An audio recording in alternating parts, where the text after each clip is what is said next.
Good morning दोस्तों, कैसे हैं। कॉन्सेप्ट क्लियर चैनल पर आपका एक बार फिर से स्वागत है और लेकर आ गए हैं आज हम 10 जून 2021 के कुछ महत्वपूर्ण प्रश्न। और अगर आप चाहते हैं कि करंट अफेयर्स जनरल अवेयरनेस के सेक्शन से आपका एक भी प्रश्न ना छूटे तो इस वीडियो को अंत तक जरूर देखिएगा। तो आज का हमारा पहला प्रश्न है कि किस फिलैंथ्रोपिक फाउंडेशन के साथ मिलकर नीति आयोग ने एक अभियान शुरू किया है, सुरक्षित हम सुरक्षित तुम अभियान। तो वो फाउंडेशन कौन है? वो है हमारा पायरामिल फाउंडेशन। ये हमारा पायरामिल ग्रुप्स आपने सुना होगा नाम, या बहुत सारी किसी मेडिसिन या ड्रग्स वगैरह पे आपने ये वाला हाथ बना हुआ देखा होगा।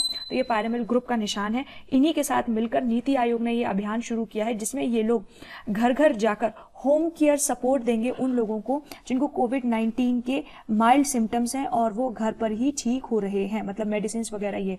और मैं आपको बता दूं कि ये जो पायरामिल ग्रुप है या इनका जो फाउंडेशन है ये एजुकेशन, हेल्थ या फिर यूथ एम्प्लॉयमेंट के क्षेत्र में काम करता है और सरकार को मदद करता है। तो ये अभियान भी आपको याद रखना है, सुरक्षित हम सुरक्षित तुम अभियान किस लिए है, किसने इसको लॉन्च किया है, नीति आयोग ने किसके साथ मिलकर किया है, तो वो आपका आ जाएगा पायरामिल फाउंडेशन के साथ। इसके बाद अगला हमारा प्रश्न है कि ऐसा कौन सा गांव है, किस स्टेट का वो कौन सा गांव है जो कि इंडिया का फर्स्ट विलेज बन गया है जहां पर 100% वैक्सीनेशन हो चुका है, यानी कि 18 से ऊपर के लोगों का 18 साल से ऊपर के लोग जो हैं वो फुली वैक्सीनेटेड हैं। तो ऐसा हमारा कौन सा गांव है, किस प्रदेश का गांव है? तो वो है हमारा जम्मू एंड कश्मीर का। ठीक है, जम्मू एंड कश्मीर का वियान विलेज है ना। अगर आपको विलेज का नाम याद रखना है, ये भी पूछा जा सकता है कि वियान विलेज जो है वो कौन सी डिस्ट्रिक्ट का? बांदीपुरा डिस्ट्रिक्ट का विलेज है जहां पर कि 100% वैक्सीनेशन हो चुका है। और इसको बोला जा रहा है JNK मॉडल। JNK मॉडल क्यों बोला जा रहा है? क्योंकि यहाँ पर इन्होंने इस प्लानिंग को यूज किया है कि लोगों को अपने पास बुलाने से अच्छा है कि हम लोगों के पास जाएं। तो ये देखिए, घर घर जा जाकर इन लोगों ने लोगों को वैक्सीनेट किया और ऐसे करके इन्होंने 100% जो है वो वैक्सीनेशन कंप्लीट कर दिया है। कौन सा विलेज है? वियान विलेज है जम्मू कश्मीर का। इसके बाद बात आती है कि कौन सी यूनियन टेरिटरी है जिसने अभी एक ऑर्डर पास किया है जिसके अंतर्गत कि वो लोग सिर्फ जॉब देंगे अगर तो वहीं के लोगों को देंगे, वो रिजर्व कर देंगे जॉब्स को एक्सक्लूसिवली फॉर लोकल्स, उसके अलावा वो किसी को नहीं देंगे। तो वो हमारी टेरिटरी है लद्दाख। अभी हाल ही में बनी एक नई टेरिटरी है लद्दाख जिसने कि अभी अपना ऑर्डर पास किया है। क्या है वो order? Ladakh employment subordinate service recruitment rules 2021 में इन्होंने डाला है। क्या क्लॉज 11 में क्या डाला है कि no person shall be qualified for appointment to the service unless the person is a resident of Union Territory of Ladakh।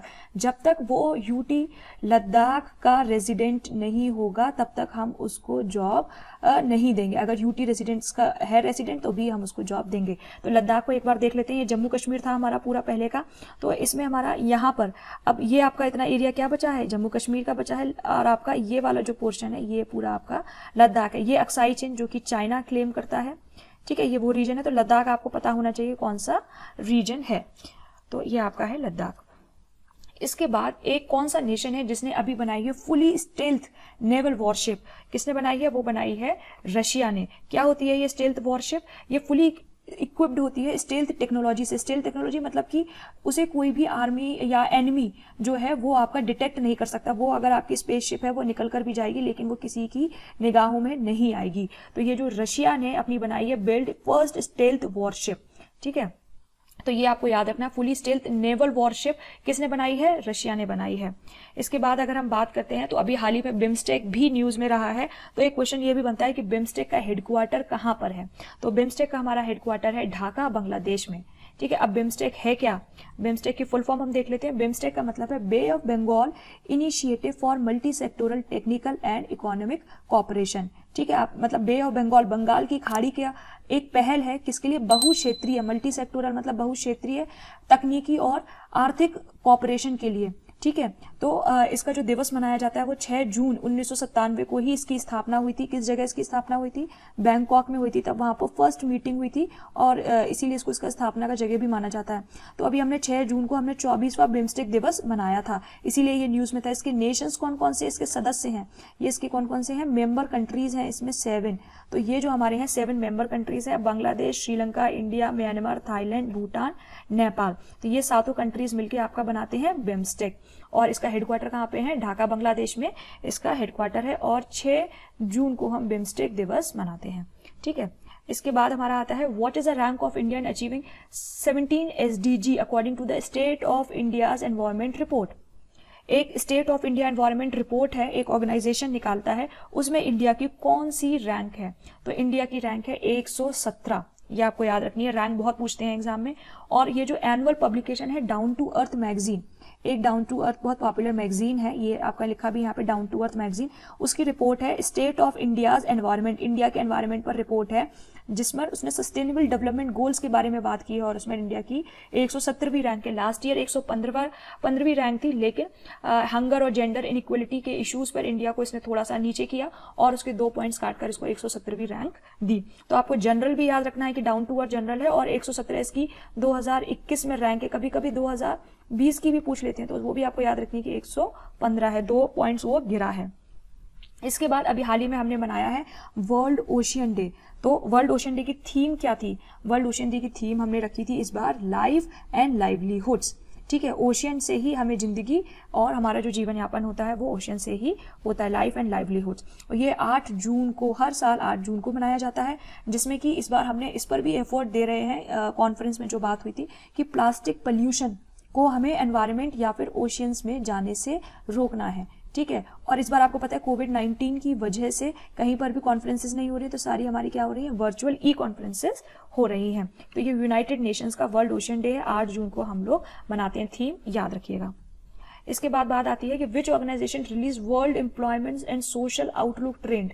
Social outlook trend किस ऑर्गेनाइजेशन ने किया है? तो वो है हमारा ILO। ILO क्या? इंटरनेशनल लेबर ऑर्गेनाइजेशन, है ना, इंटरनेशनल लेबर ऑर्गेनाइजेशन। इसने ये प्रेडिक्ट किया है इस रिपोर्ट में कि जो वर्ल्ड का जो हमारा एम्प्लॉयमेंट है वो लगभग 75 मिलियन तक जो है वो जॉब गैप्स आएंगी 2021 में, और एम्प्लॉयमेंट जो ग्रोथ है, जो एम्प्लॉयमेंट बढ़ना है वो हमारा 2023 तक नॉर्मल नहीं हो पाएगा। तो ये आपका बेसिकली जॉब गैप्स के बारे में इसने बात करी है। लेबर ऑर्गेनाइजेशन है तो हमारी जॉब्स, एम्प्लॉयमेंट, इन सबसे रिलेटेड ये बात करता है। तो world employment and social outlook क्या बताया है कि हमारे 2021 में जॉब गैप जो है वो हमारा लगभग 75 मिलियन के करीब आएगा, जो कि स्थिति 2023 तक नहीं सुधरने वाली है। और ये किसकी वजह से आ रहा है? Global crisis, that is because of कोविड-19, ये सर्ज की वजह से। फिर इसके बाद है हमारा प्राण वायु स्वास्थ्य। ये क्या है और किसने इसको डेवलप किया है? तो ये इनको हमारा डेवलप किया है इसरो ने।